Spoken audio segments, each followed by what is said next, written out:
Hi everybody, Peter Greenberg here with another Global Cruise Report. This week, my conversation with Harry Theoharis. He was instrumental in reopening Europe to travel, especially during the pandemic, and not to mention cruising itself. So it was only appropriate that I sat down with him in Athens on board a cruise ship to talk about the steps he took, as well as the steps they're taking now. Ironically, not only was this his most recent interview, it was also his last, as he just stepped down from the post. But his words still resonate just as strongly. Mr. Minister, let's set a sense of place here. We're actually cruising right now on a ship in Greece full of American passengers. So what plans and protocols did you put into place to allow this to happen?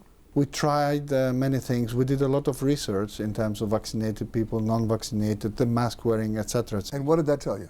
Well, it told us that we can, if the ship is close to fully vaccinated, then you can allow not wearing of masks aboard the ship. So we build the procedures, we build the kind of officers and the kind of people responsible for handling each and every eventuality and what happens at every step of the way, with great results up to now. Before I got on the ship, I had to get tested. Then before I get off the ship, I have to get tested. And of course, I have to prove vaccination. I had to get tested as well. That means that the cruise industry is taking this very seriously. And to be fair, I feel very confident and very safe when a cruise company is implementing those rules, because those rules are being implemented strictly with no exceptions, and that makes me feel safe when I'm next to someone that I don't know. I like to say that the worst four-letter word in travel that starts with F is fear. That's still with us. So how do you mitigate that? We're actually taking fear and converting it into care. Caring is the heart, the core of the traveling and touristic experience. And normally caring is about, a cold drink on a hot summer day or a pillow behind your back when you're sitting. Now it's a lot about caring about your health. So it's implementing those protocols with no exceptions, with no cutting corners, because I care for your health. Do you think this will all be part of the permanent travel process going forward? Some of it, not all of it. I think the experience of 9/11 tells us that those security measures that were implemented back then, not as strict as they were in the beginning, are still with us. And I think we'll see some travel measures related to safety staying with us for a long time. Even though Greece is reopened, you just had a situation in Mykonos where you banned music and outdoor gatherings. Yes, you're right. We're not afraid to take difficult, in economic terms, decisions if we are to protect the health of our visitors, but of our citizens as well. Mykonos was a special case. There was a lot of, partying and fun on one side, but on the other side, there was a bit of letting down of the rules. We wanted to send the message that the kind of vigilance on the protocols and on the rules will not be compromised during the summer. Now, on this ship, you can't board unless you're vaccinated, but is that true of other cruise ships operating in Greece? No, it's not a rule that all the passengers have to be vaccinated, but if cruise ships choose to do so, then this is allowed by the rules.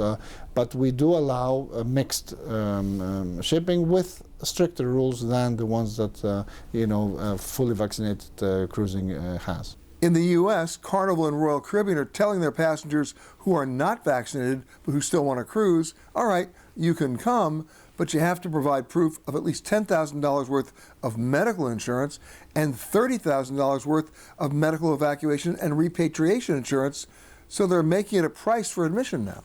Well, this is not what we are saying, both for passengers in cruise ships and tourists in general. We're saying that our health system is a strong system, certainly much stronger than before the pandemic, and we are confident that we will cover any eventuality if you need any hospitalization as far as COVID is concerned. So we are providing free of charge COVID coverage within Greece through the national health system. So this is our guarantee, if you like, our pledge to the customer.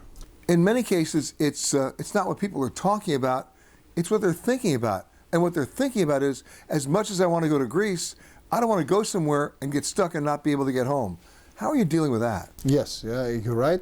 We're also providing accommodation free of charge if people are found positive, whether that's coming into Greece or going out because they have to be tested before they go back to the home country. So all in all, they have nothing to fear. As travel returns, do you have enough people to service them? We have situations in the United States where restaurants can open at 100% capacity. They don't have people to work.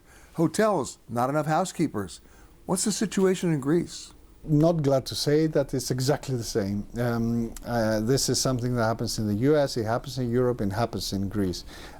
We see a very transitory period.